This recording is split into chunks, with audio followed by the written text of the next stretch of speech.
Irmãos do Ideal Espírita, boa noite. Que a paz de nosso Senhor Jesus Cristo nos envolva nesse momento tão importante na minha vida, que é ter a honra de estar aqui voltando nesta casa, por ter tido a alegria de ter sido conduzida pelo André. A gente veio conversando, um deleite, né? É como se fosse um oásis que a gente para na correria da vida. E é uma alegria muito grande estar aqui comemorando essa data tão importante para essa casa, que há 55 anos esparge luz, consolo, amor, caridade. E eu me sinto muito feliz por estar aqui fazendo parte dessa história. Eu trouxe hoje um exemplo de vida. Eu vou falar sobre um livro da Lavra Mediúnica de Chico Xavier, ditado por o Espírito Emmanuel. Eu vou falar de um livro chamado 50 Anos Depois, que eu estou trazendo uma linda história de amor. O livro...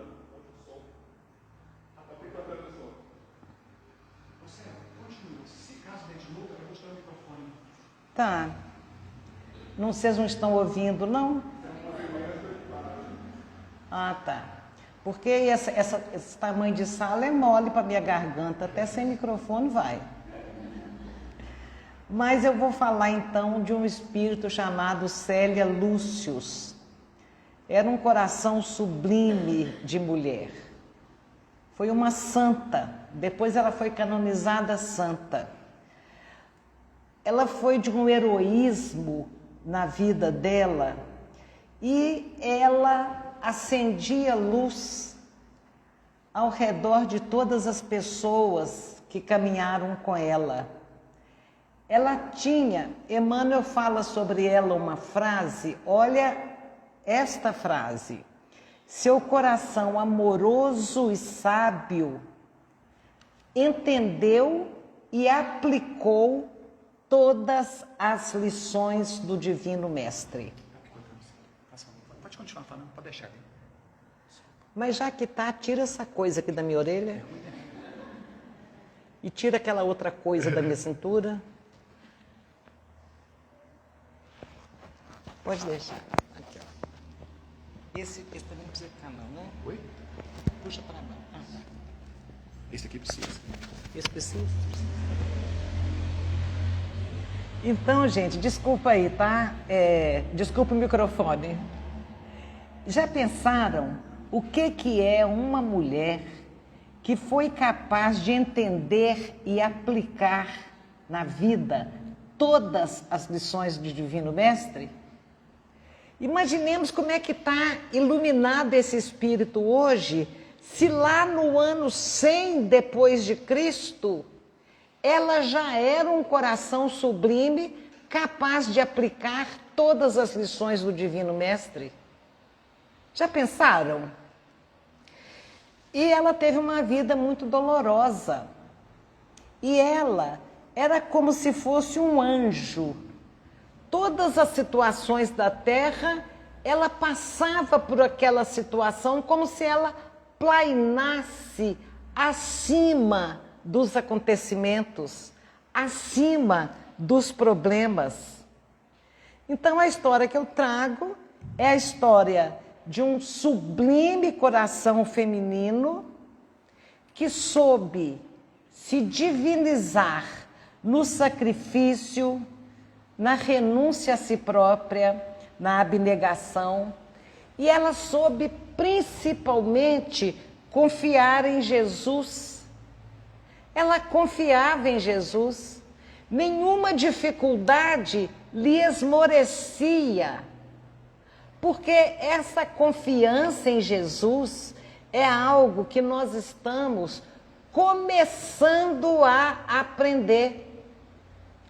Porque eu confio em Jesus, mas tem hora que eu falo, estou sozinha para fazer isso. Tem hora que eu penso, não vou dar conta.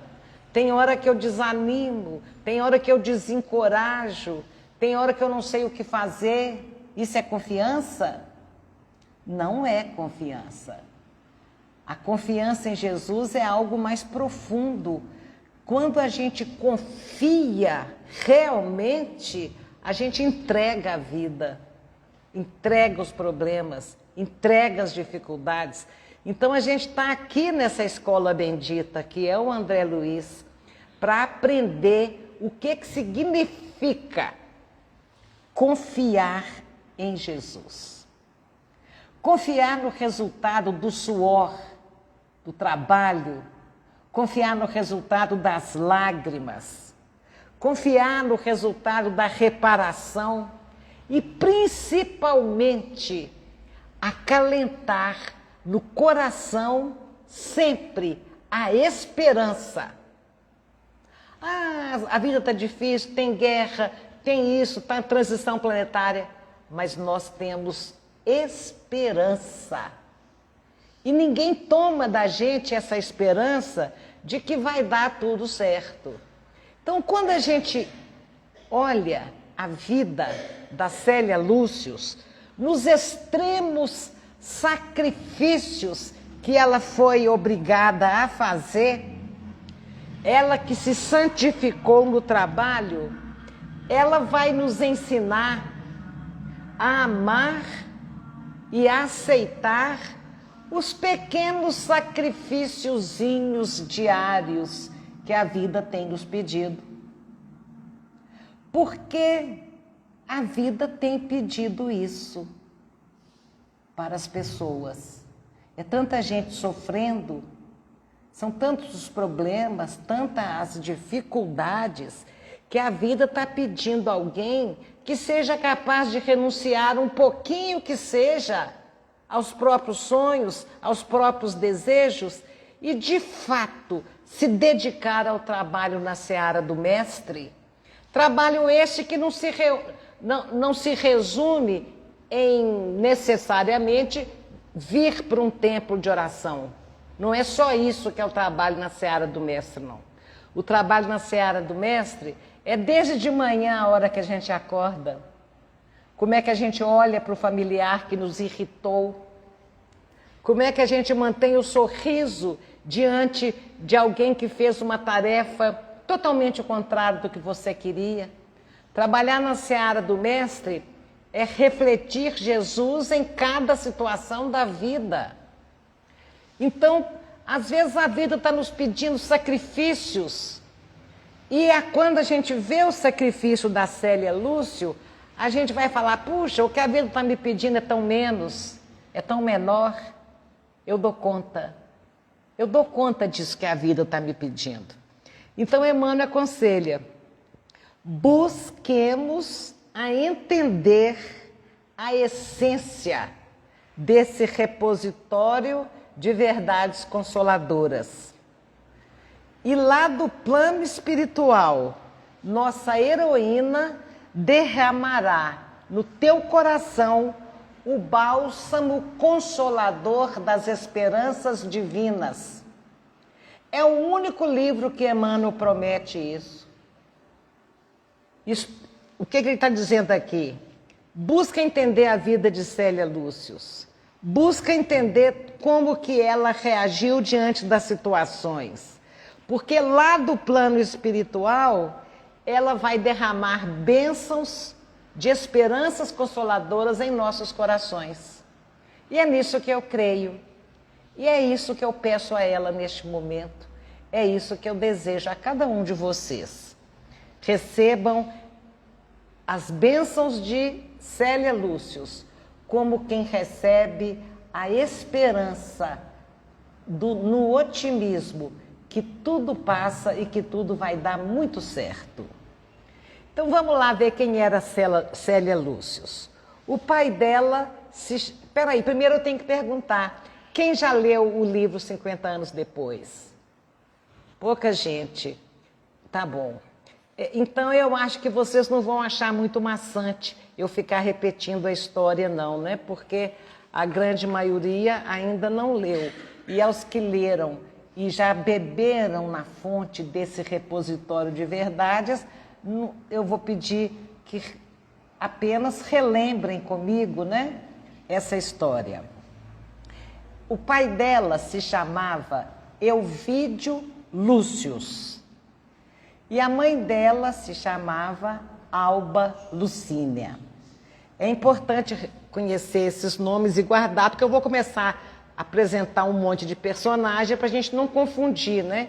E se por um acaso vocês misturarem quem é quem, pode interromper e perguntar. Então, Célia Lúcius era filha de Elvídio Lúcius e Alba Lucínia. E num passeio de barco, ela conhece Ciro. Ciro era escravo do pai dela. E ela caiu na água e ia se afogando.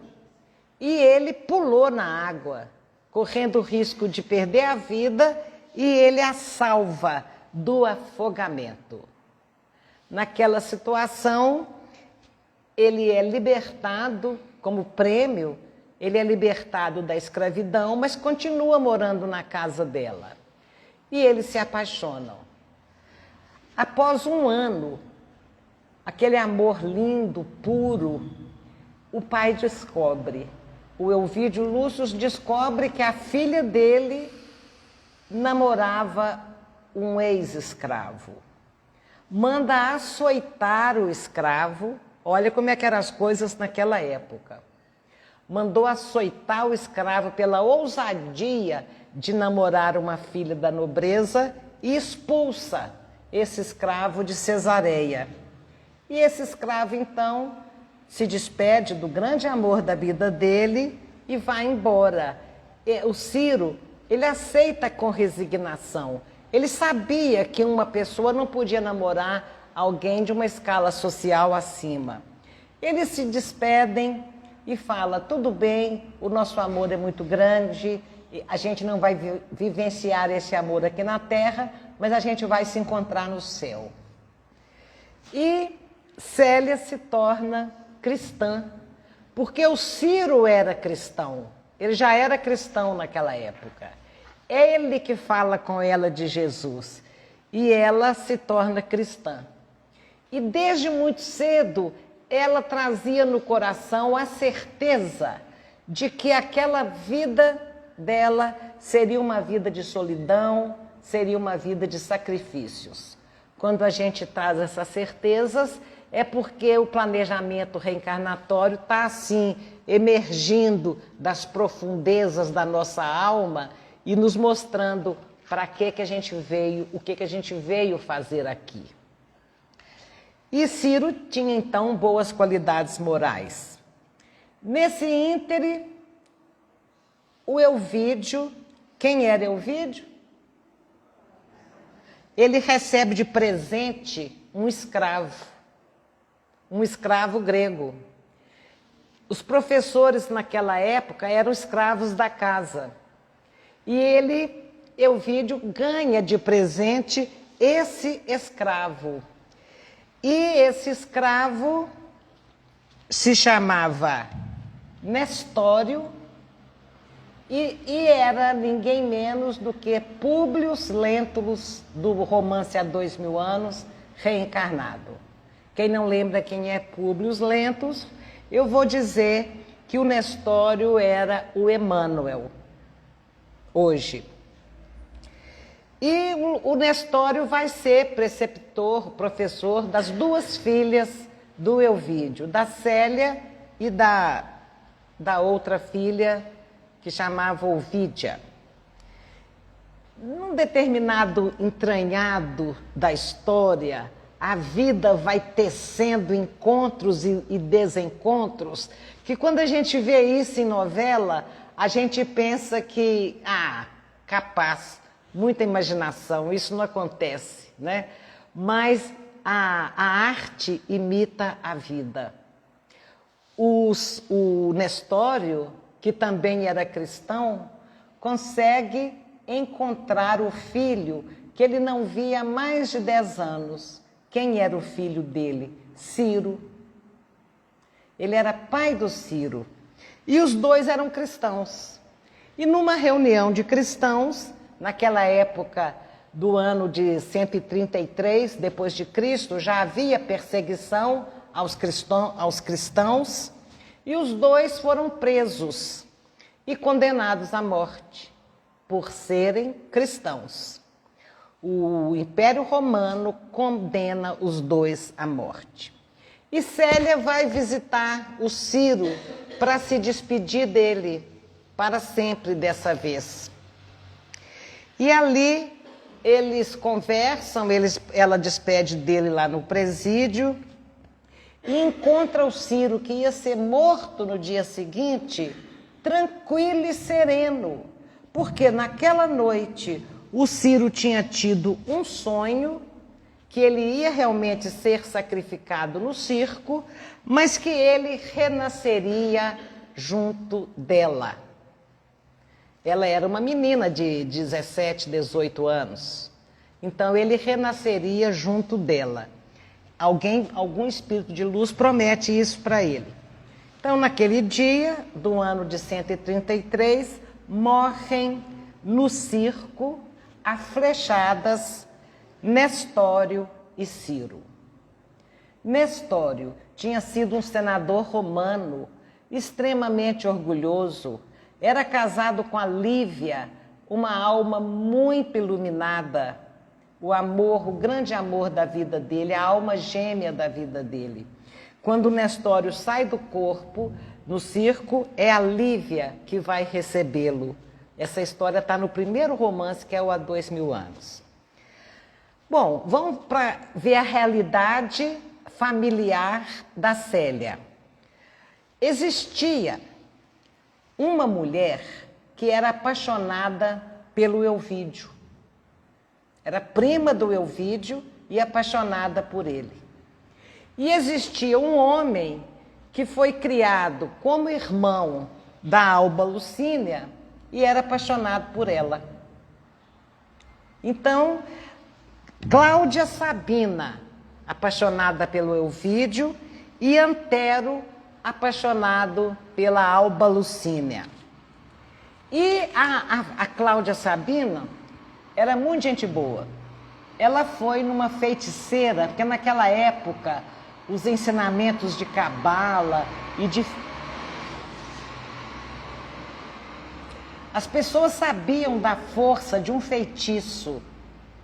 E a Cláudia Sabina procura uma feiticeira para desmanchar o casamento. Esse costume é antigo e existe até hoje. E a feiticeira tinha realmente uma mediunidade, que a feiticeira fala com ela: ó, nesse casal aí não adianta não. Essa mulher que você quer atingir tem um anjo que vive perto dela. E essa criatura protege o lar inteiro com a luz que ela trouxe. Então nem tenta fazer feitiço, porque pela luz que irradia naquela casa, todos, agora vão aprender um pouquinho sobre feitiço.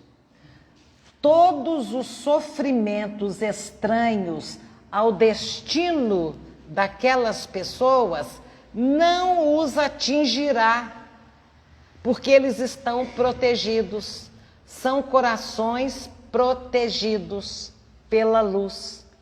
Então, aqui não está dizendo, Emmanuel não está dizendo que não existe feitiço e nem está dizendo que não pega.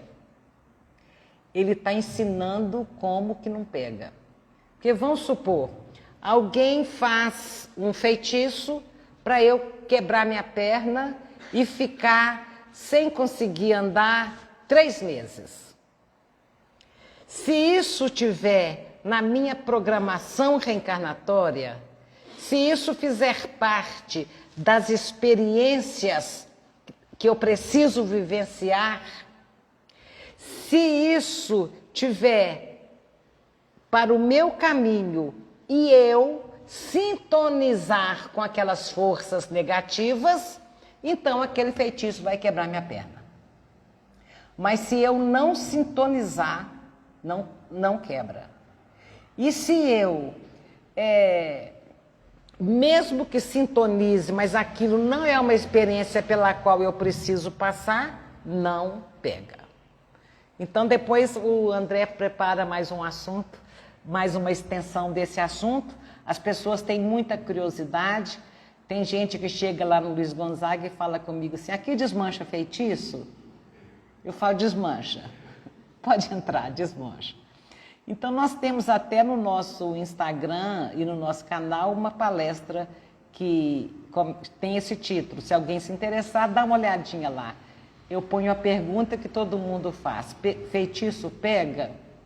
Então vamos deixar o feitiço para lá. A Cláudia desistiu do feitiço, mas ela engendrou coisa terrível. Ela era espécie de uma assessora do imperador. Então ela fez com que o Elvídio, que era do império também, fosse trabalhar longe, numa tarefa de 1 ano. Ele iria para esse outro ponto do reino, do império, ia ficar 1 ano fora. E ela viajava para esse local, onde o Elvídio estava, tentava se aproximar, tentava seduzi-lo, e ele longe, e a Alba Lucínia lá em casa, na casa dela, com a Célia Lúcius, porque a outra filha já tinha casado. Na noite que antecedeu o regresso de Elvídio para casa, após 1 ano longe, a Cláudia Sabina subornou uma empregada, uma serva da casa, deu um calmante fortíssimo para a Alba Lucínia e criou no quarto um cenário de parto e botou ali uma criancinha recém-nascida que ela comprou em algum lugar. Para quando o Elvídio entrasse no quarto, tá lá a mulher dormindo, como extenuada por um parto, e um menininho do lado, dormindo. Porque aí ele pensaria que foi traído e o casamento acabaria ali naquela hora.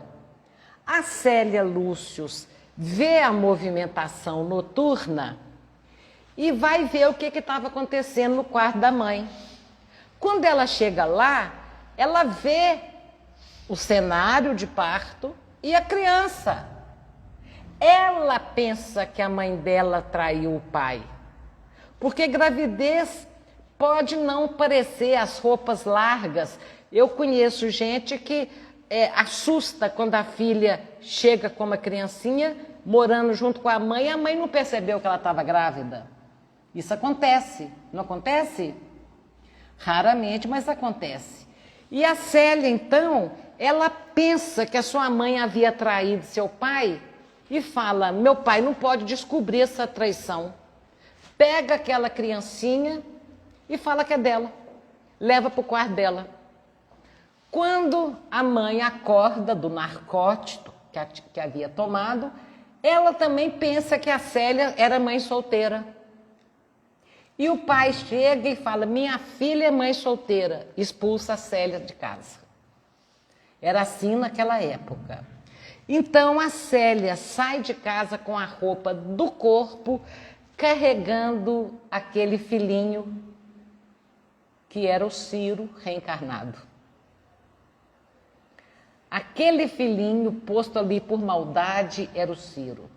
E ela leva aquele Ciro nos braços e dá a ele muito amor, muito amor.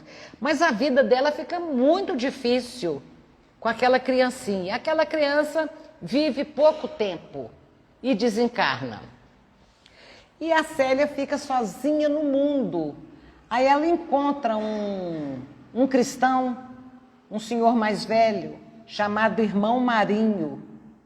E ele tenta ajudar aquela moça sozinha no mundo, primeiro com a criança, depois a criança morreu, ajudar aquela moça com aquela tristeza profunda que ela sentia. E ele fala com ela, olha, não tem mais condição de você ficar aqui nessa região, eu estou indo para o Egito. Lá tem um mosteiro, eu sempre fico lá nesse mosteiro também. E eu vou, e todo mundo está me esperando chegar com o meu filho. que ia começar a participar dos estudos nesse mosteiro. Todo mundo está me esperando chegar com meu filho, mas meu filho morreu. Então eu vou vestir você de homem e vou te levar para o lugar do meu filho. E assim é feito. A Célia chega lá e pela elevação do seu espírito, pela bondade do seu coração, pelo engendrado amor que ela tinha a Jesus, ela se torna muito amada pelos padres, que pensavam que ela era padre também. Nisto, uma serva engravida de alguém, que ela não quis contar quem era o pai, ela era solteira, e fala que quem engravidou ela foi o irmão Marinho. Porque o velho Marinho, que levou a Célia para o mosteiro, morreu. E ela assumiu o nome dele, irmão Marinho. A moça engravida por alguém e fala quem é o pai, quem é o pai. Ela não queria entregar o pai que ela amava. Ela então fala que foi o irmão Marinho que me engravidou. Os padres, os diretores ficaram injuriados com o irmão Marinho e para não expulsá-lo totalmente da ordem, eles falaram assim: você pode continuar morando aqui nesse quartinho aqui do nosso mosteiro, mas aqui conosco você não convive mais. Você vai ficar lá naquele quartinho e vai levar o fruto do seu pecado, porque a serva entregou uma criança para ela. E ela olhou aquela criança, os mesmos olhos, era o Ciro de novo, reencarnado nos braços dela. E ela cria esse menino, vive pouco. Ele vive pouco. E quando ela está lá nesse mosteiro, ela começa a curar as pessoas. Ela descobria sobre as plantas, ela tinha aprendido muito com o irmão Marinho verdadeiro, né? E ela começa a curar, ela era de uma bondade incrível, todo mundo respeitava. E na verdade era a vida, colocando de novo o jeito que a vida teve de colocar de novo o Ciro nas mãos dela, né? Então, quando a vida vai correndo lá, ela está no Egito, em Roma a vida corre. Quando a mãe dela morre, a Alba Lucínia morre, daí a pouco tempo a serva de confiança que tinha se acomunado com a Cláudia Sabina para trair a Alba Lucínia levando a criança, estão acompanhando? Estou explicando direito? A serva que ajudou, subornada, estava subornada pela Cláudia Sabina, que ajudou a trama, ela foi atropelada e estava quase morrendo, ela resolve confessar tudo. Ela confessa tudo para o Elvídio. Elvídio viúvo, sozinho, uma filha casou, foi morar longe e a outra ele tinha expulsado de casa. Quando a escrava, a serva, antes de morrer, confessa tudo, o Elvídio fica louco e começa a procurar aquela Célia para todo lado, no mundo todo, e ele começa a adoecer emocionalmente. A tristeza era tão grande, o remorso era tão grande, que a alma doente dele já estava começando a afetar o corpo, porque um corpo não aguenta uma alma doente. E ele então fica sabendo, ele abandona tudo e vai procurar a filha. Vai procurar a filha. Mas ele estava muito doente e ele ficou sabendo que lá no Egito tinha um santo que curava todo mundo. E que esse santo chamava irmão Marinho. E ele vai para o Egito. Após anos de procura, o sonho dele era levar para casa a filha, proteger aquela filha. Talvez a criança estranha, mas criada como filha, ele queria até aquele neto. E quando ele chega lá no mosteiro, lá no horto da Célia, né, ela tinha uma casinha à parte, já tinha falado, ele chega lá com aquela alma doente, ela de pronto reconhece o pai. Mas ele não reconhece ela na figura de um padre. Ele não reconhece. E quando ela viu que ele estava muito mal, que ele ia desencarnar, ela veste a mesma roupa que ela saiu de casa e ele vê que ali estava a filha dele. Emoções, pedidos de perdão, perdão concedido, e o vídeo morre feliz nos braços do irmão Marinho. Logo em seguida, estava terminada a missão de Célia Lúcius. Estava terminada a missão. Ela tinha que converter o coração do pai dela. Ela tinha que amansar aquele poço de orgulho e preconceito. E ela consegue. Estava terminada a missão dela, logo em seguida ela desencarna também. Quando ela desencarnou, os padres vieram preparar o corpo para o sepultamento. Que susto que foi quando eles despiram o padre e viram que era uma mulher. Mais assustado ainda eles ficaram com a maldade que eles fizeram daquela mulher ter assumido a paternidade do menininho que chegou lá. Lembram dessa parte? E eles foram malvados com ela, excluíram, e ela silenciosamente não desmentiu a serva. Então foi uma lição de vida muito grande para aqueles padres todos ali também. Os exemplos dela de renúncia e de sacrifício eram contagiantes. E ela ia transformando corações, né? Transformando corações. Morreram os dois, vão passar para a segunda parte, né? Esses fatos aconteceram no 2º século depois de Cristo. Muita água rolou por debaixo da ponte, mas Emmanuel só retoma a história desses personagens 14 séculos depois. Em 1681 é que passa a história que eu vou contar agora e tem que dar tempo. Como é que está o horário? Não tem relógio aqui, não? 8h20. 8h15. Até que hora que vai? 8h30? 10h30, 11 horas. Vamos tentar. Uma reunião no mundo espiritual. Vários padres reunidos. Padres que haviam falhado em seus sacerdócios. Padres espíritos que precisavam reencarnar de novo como padres. Porque a prova que eles precisavam era sempre viverem sem o aconchego de um lar, sem o aconchego de um amor conjugal, sem aconchego dos filhos. Eles precisavam daquela vida de sacrifícios do sacerdócio para realmente conhecerem, viverem e aplicar o Evangelho de Jesus. Eles sabiam que eles tinham que reencarnar. Entre eles estava quem? Ciro. Ciro, que nesses 14 séculos tinha sido padre em várias reencarnações. E em todas elas, a alma dele, rebelde, quando não encontrou mais com a Célia. Ele não sabia da Célia no mundo espiritual.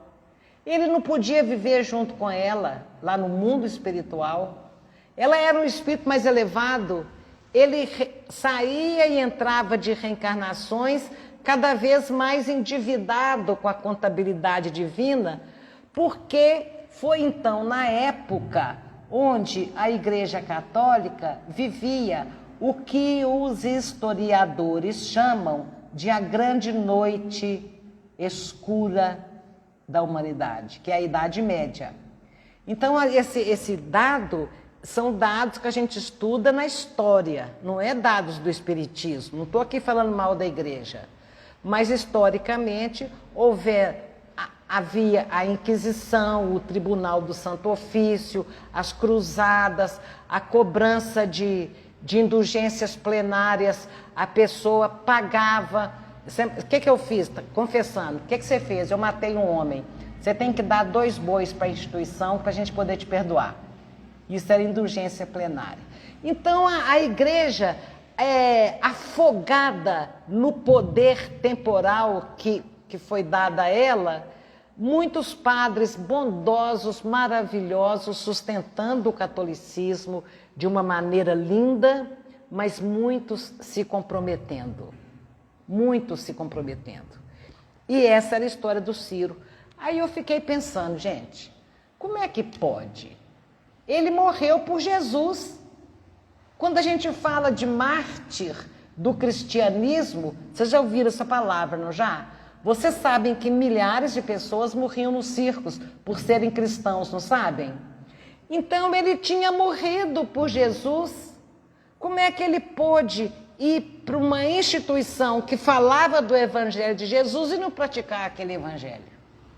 Aí eu mesma cheguei a uma conclusão, apesar de que eu te contava que o meu pai me ensinou que eu não devia achar nada. Mas aqui está tão na cara que acho que eu posso achar. Ciro morreu por Jesus, mas ele não sabia viver por Jesus.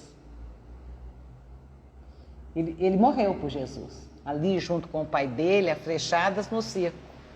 Mas viver com Jesus é outra coisa.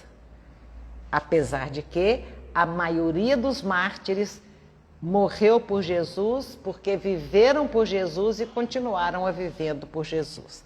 Então o Ciro estava lá nessa reunião, sabia que ia reencarnar, revoltadíssimo, e ele ora e pede a Deus que permita que ele ouça pelo menos a voz de Célia Lúcius, que tinha séculos que ele não sabia dela. Só que ela sempre o acompanhou como um anjo da guarda. Mas ele sempre falhava, E então ele pede a Jesus que ela ouça pelo menos a voz dela.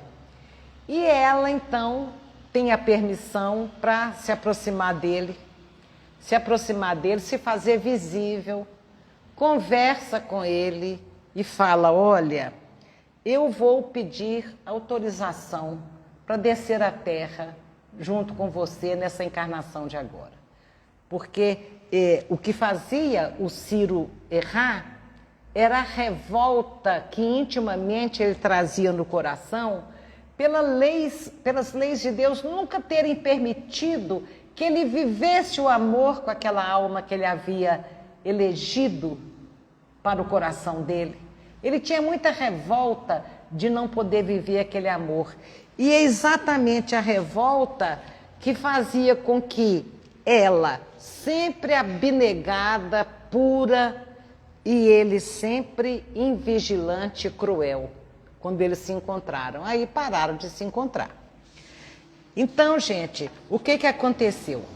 Ele tinha passado muitos anos na erraticidade, desolado, com remorsos, não sabia onde estava Célia Lúcius, que daqui para frente nós vamos chamar Alcione, porque é assim que o nome espiritual que ela tinha. Todo mundo conhece essa parte, ela morava na colônia do planeta Sírius, um planeta mais elevado. Sírius? Não tem esse planeta. Era qual planeta que ela estava? No livro fala. Não é Sírius, não. Ela estava no planeta, me parece que... Não posso arriscar, desculpem, eu esqueci. Ela estudava música com Mozart. E ela tinha um projeto. E hoje eu imagino que está chegando na Terra agora o acorde de uma música bem cantada, o acorde de uma música clássica cura o nosso coração, cura nossos músculos, cura nosso câncer. Então é isso, é a melodia e a cura, a melodia e a espiritualidade. Porque se você ouve uma música clássica, por exemplo, num lugar que está com um ambiente carregado, cheio de espíritos infelizes ou malvados, eles vão embora. Eles não suportam os acordes. E é isso que quase ninguém sabe ainda. Eles não suportam aqueles acordes são irritantes para eles.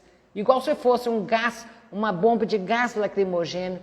Então você coloca uma música clássica no ambiente, ele se purifica. E era isso que Alcione estudava. E ela encontra com Ciro, que ia reencarnar, e fala, eu vou pedir autorização. Todo mundo conhece o diálogo. O mentor dela fala com ela, mas você tem coragem de ir para a Terra? Chega lá, você vai esquecer. Você vai estar sobre o véu do esquecimento. Você vai esquecer e pode cair, se entregar a esse amor. Ele vai nascer padre. Não, eu vou dar conta. E ela vem, então, os espíritos de luz que ficam vendo ela sair toda iluminada, lá de onde ela morava, vê aquela luz assim cruzando o espaço, os espíritos falam, quem que está indo para as sombras escuras da Terra? Porque a atmosfera da Terra é escura. É muito pensamento de sofrimento, muito pensamento de dor, de raiva, de vingança. Então ela vem e ela se chama Alcione. E ele então encontra com Alcione e ela fala com ele uma coisa que é outra palestra que eu tenho que fazer. Ela fala assim, eu vou pedir e vou reencarnar junto com você. Saímos juntos do mesmo sopro do Criador e juntos voltaremos ao Criador. Ela estava tratando ele como uma alma gêmea. Só que depois, já se discutiu muito isso no meio espírita, não existe alma gêmea. Emmanuel fala, Lívia é minha alma gêmea. Emmanuel subtende aqui que eles dois eram almas gêmeas. Então, o esclarecimento é muito incrível, é outra palestra que está no finalzinho do livro O Consolador. Emmanuel explica que Platão falou que a alma era gêmea, que Deus fez o homem e partiu no meio. Como é que é a teoria? Partiu, o homem tinha 4 braços, 4 pernas, 2 cabeças. E Deus então partiu e cada um ficou metade em relação aos seus sentimentos. Então todo mundo não é completo, é metade. Enquanto não encontra a alma gêmea, não consegue render em nada. Não é assim que funciona. E ela fala, saímos juntos do Criador e juntos voltaremos. Aí ela reencarna na França. Ela reencarna na França. Filha dos mesmos pais do passado. Se Elvídio tinha afastado a filha de casa por 20 anos, num preconceito, numa injustiça, quando ele bota a Célia Lúcius para fora de casa, ele tinha que resgatar isso diante de Deus. E a mesma Cláudia Sabina, que aqui vai ter outro nome, e já eu solto ele para vocês, Susana Davenport, a mesma Cláudia reencarna por ali e continuava apaixonada pelo Elvídio na segunda vez, na segunda reencarnação. E o que era apaixonado por Alba Lucínia, que aqui chama Madalena Villamil, continua ali por perto também, tentando aquele amor. E eles dois fazem uma trama, porque estava na época da cólera, onde mais da metade da população da Europa foi morta. E a Susana Davenport, mais uma vez, afasta o Elvídio de casa. Nessa encarnação ele chamava Cirilo. Ela então fala, você vai ter coragem de deixar seus pais irem sozinhos para os Estados Unidos? Você é o filho mais velho, seu pai está doente, sua mãe está doente, você tem que ajudá-los a se instalar lá. e tanto fustiga a consciência do Cirilo, recém-casado com a Madalena Villamil, tanto instiga que ele se vê na obrigação de ir para colocar os pais lá e começar a funcionar uma instância, uma agricultura, depois ele voltaria. E ele deixa a Madalena grávida. Ele deixa a Madalena grávida e fala, eu vou, assim que eu conseguir ajeitar com meus pais lá, eu volto. E ela fica ali sozinha, grávida, e daí a pouco a Susana vem e fala, o navio do seu marido naufragou. Ele morreu. E ele morreu. Depois ela vai lá nos Estados Unidos e fala pro Cirilo, a Madalena morreu na cólera. O túmulo dela está lá. Então o primo da Madalena, que era apaixonado por ela, ajuda a formar essa trama. Então eles viveram 20 anos separados um do outro para pagar aquele tempo que a Célia ficou sozinha no mundo durante 20 anos.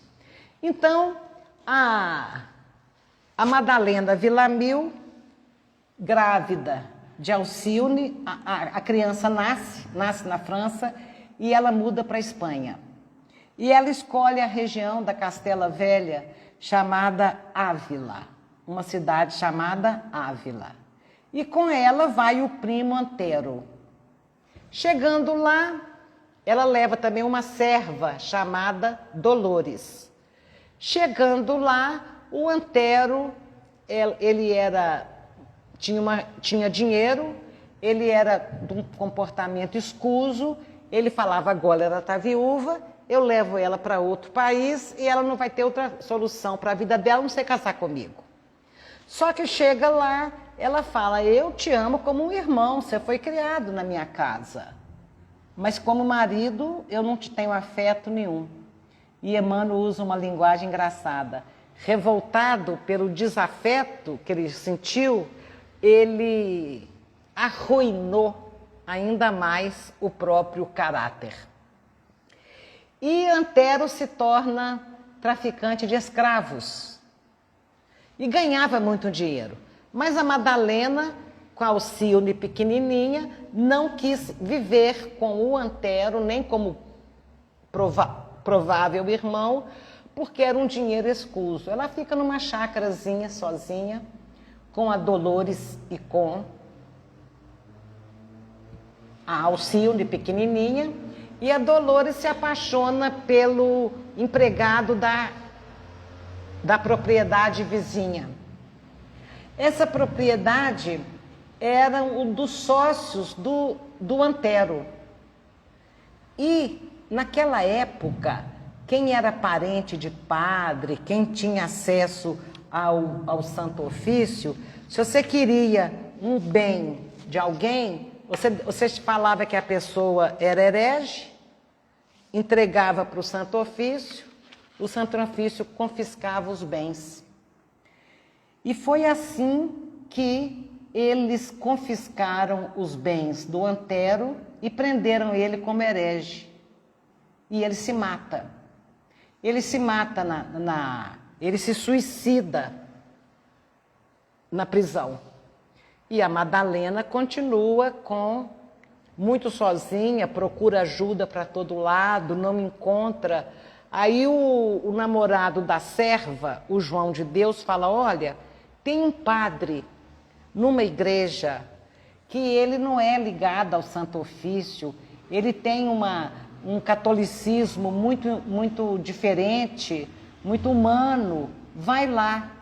E aí ela encontra o padre Damiano, que era o Nestório, era o Emmanuel. E desde 4 anos de idade, a Alcione com o Nestório. E eu fui a Ávila recentemente e fui na igreja de São Vicente. E a igreja é do ano de 1200. Então, era naquele prédio que Emmanuel era o padre Damiano. E eu fiquei andando por ali, naquele lajeado, um frio de matar, e eu tentando imaginar Alcione de 4 anos de idade, de mão dada com o padre ali, naquela coisa, andando, e fui tomando de uma emoção, mas eu não conseguia enxergar o padre Damiano ali, naquela igreja tão suntuosa.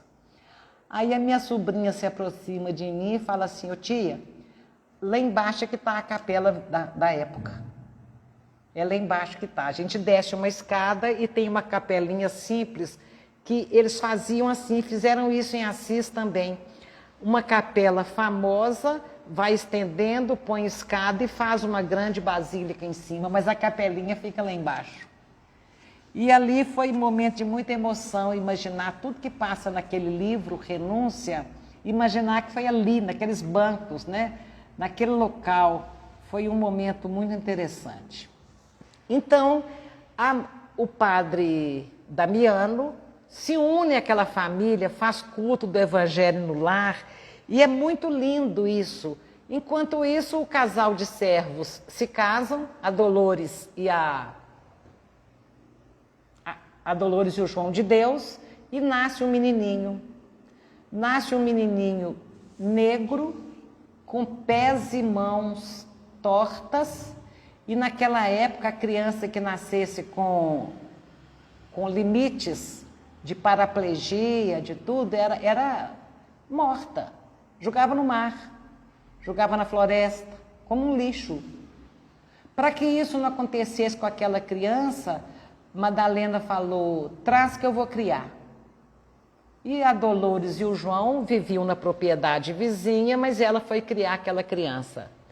Estava lá então Alcione com 7 anos, recebendo de novo nos braços Ciro.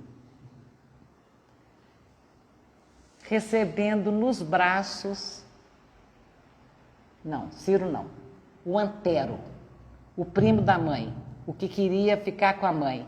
Ela ajuda a mãe a criar aquele menino que estava resgatando os males que ele fez lá no passado e os males que ele fez nessa existência. E depois o tempo passa e vamos encontrar Alcione com 17 anos. E o padre Damiano fala: eu já estou velho, o meu sobrinho vem para tomar conta da paróquia, ele se chama Carlos Castanheda, ele é um padre e ele vem tomar conta da paróquia. Alcione ajudava na paróquia. Com 17 anos era uma moça belíssima. E quem que chega, lindão de morrer? Ciro, Carlos Castanheda. Eles se apaixonam de novo. E ela diz: é muito lindo estarmos juntos aqui, cuidando das coisas de Jesus. Você cuida da sua parte, eu cuido da minha. E ele: não, eu vou largar a batina, eu quero casar com você.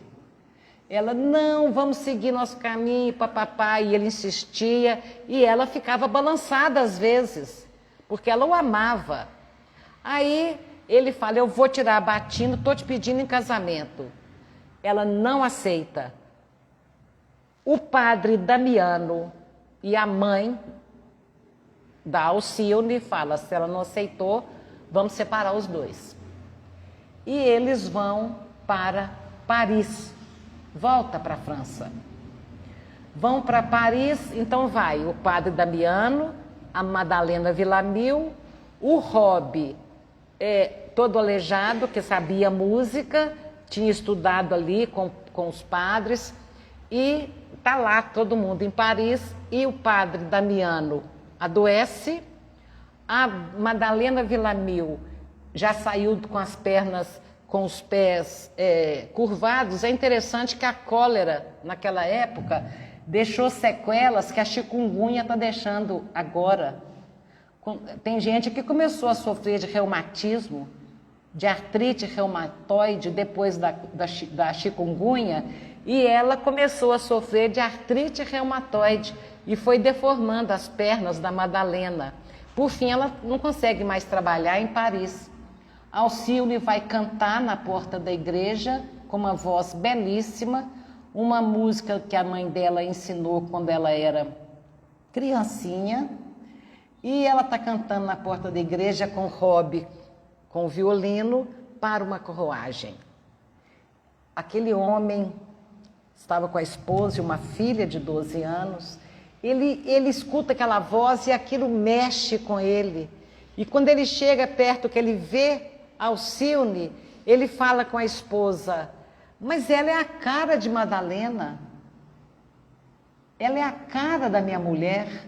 Então ali estava o Cirilo, voltando para a França, casado com a Susana Davenport, que finalmente ela conseguiu separar os dois e se casou, e trazendo uma filha de 12 anos, que tinha problemas emocionais, depressivos, e ele começa a proteger aquela menina que cantava tão linda, tão parecida com a mulher da vida dele, e convida ela para ser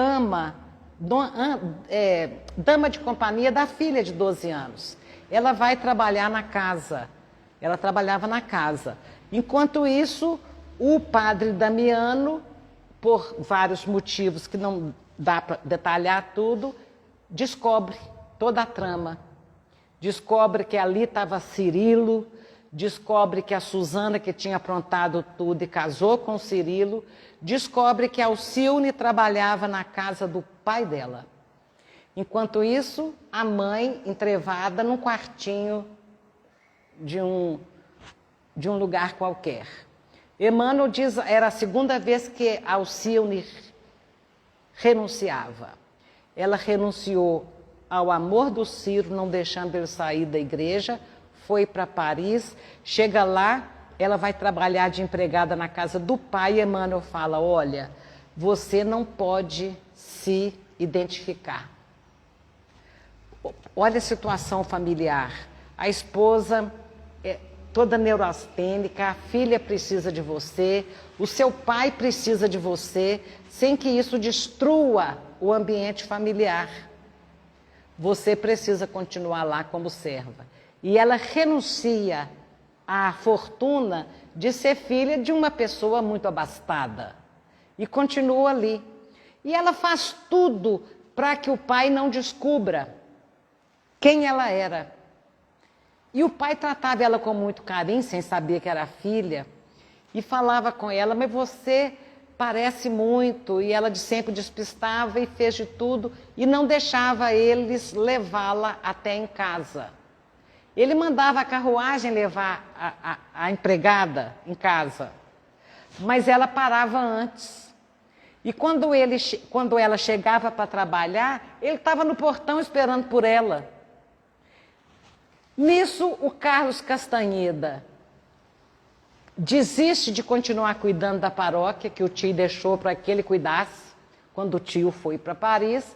Ele abandona a batina e vai atrás de Alcione. Agora ela vai ter que casar comigo. Agora ela vai ter que casar comigo. Já abandonei a batina, agora ela casa comigo. Mas ele chega e espreita. Ele vai esperar, a mãe fala assim, que bom você veio visitar a gente, ela vai chegar daqui a pouco do serviço. Ele fica andando por ali, vê que ela desce de uma carruagem e o homem que a conduzia, todo carinhoso com ela, no dia seguinte ele segue ela, vê que o homem estava esperando na porta do palacete, ele pensa que ela havia se perdido no dinheiro e que era protegida daquele homem. E vai embora de Paris com raiva.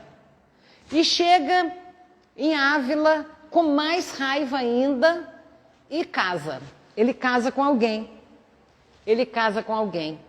A vida roda, roda, roda. Todo mundo desencarna em Paris. E ela fala, a irmã dela, que ela tinha sido dama de companhia, se casa e ela fala, agora eu posso ir para Ávila cuidar do grande amor da minha vida. Agora eu vou. Quando ela chega em Ávila, ela fala, vim porque eu te prometi que assim que eu me liberasse dos meus compromissos familiares, eu ficaria com você. E ele fala, mas como? porque ela fala, por que você foi embora de Paris sem despedir? Ele fala, mas olha o que eu vi. Aí ela conta para ele, aquele era o meu pai. Que eu não queria que ele descobrisse a minha mãe, para não destruir a vida que ele tinha montado. Mas o pai, por fim, na hora da Madalena morrer, o pai consegue não atender a Alcione e ver a Madalena. E ali eles descobrem toda a trama.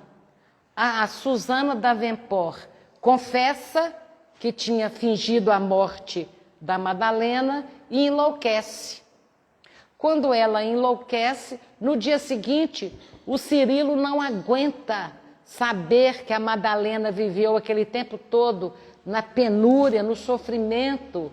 Não consegue imaginar que a filha estava ali trabalhando como empregada. Aquilo foi demais para o coração dele. Quando a Madalena morre, no dia seguinte ele infarta e morre. Aí a Alcione então fica sozinha e vai buscar o Carlos. Ele estava casado. Ela fala, mas eu vou cuidar de você e da sua família e da sua esposa. Ele fala, não, ela é terrível, ela não gosta de você, ela tem ciúme de você, você não vai cuidar. Ela entra para o convento. Não dá tempo de eu contar para vocês como que no enredo ela cai no Tribunal do Santo Ofício e vai presa.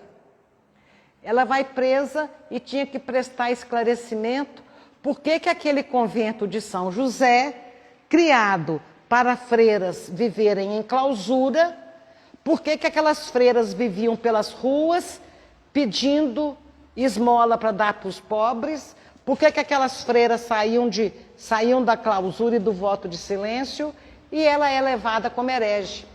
Ela é levada para o Santo Ofício. Eu fui no convento de São José e eu estava doida para entrar lá e ver, porque ela foi freira ali dentro, ela chegou a madre ali dentro, mas não podia entrar, porque as freiras que vivem lá hoje é voto de silêncio e ninguém vê a cara delas.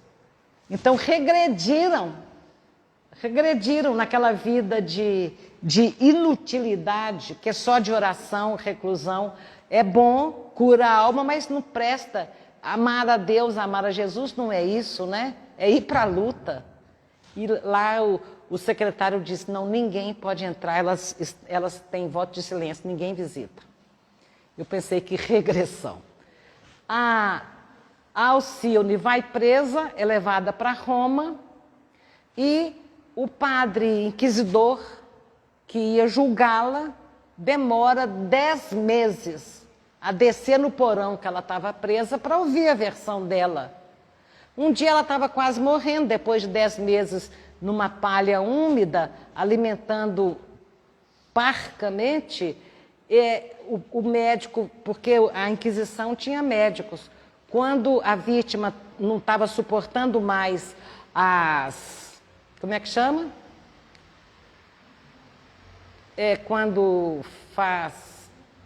Quando judia da pessoa para ela confessar, qual é a palavra?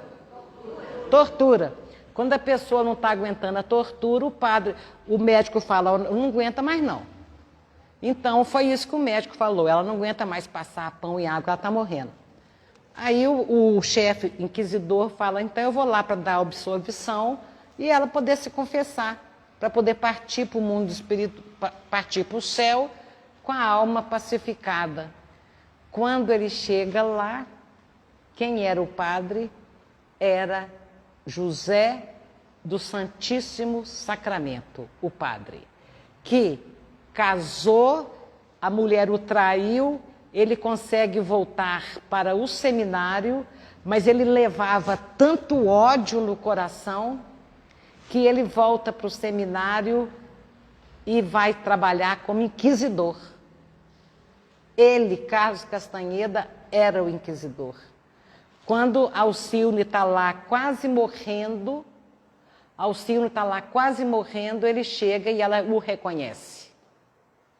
Ela o reconhece e ele cai em si, que ele teve 10 meses para salvá-la e ela ali na penúria. Naquele momento, na extrema dor, houve a redenção dele. Eu arrepio de lembrar como é que eles descrevem aquela alma saindo do corpo. Estava ali o pai, a mãe, o padre Damiano, todos os espíritos iluminados, e ela sai do corpo e deixa o Carlos Castanheda destruído de remorso. Naquele momento ele se converte. Que Jesus nos abençoe hoje e sempre. Desculpe, eu passei 20 minutos.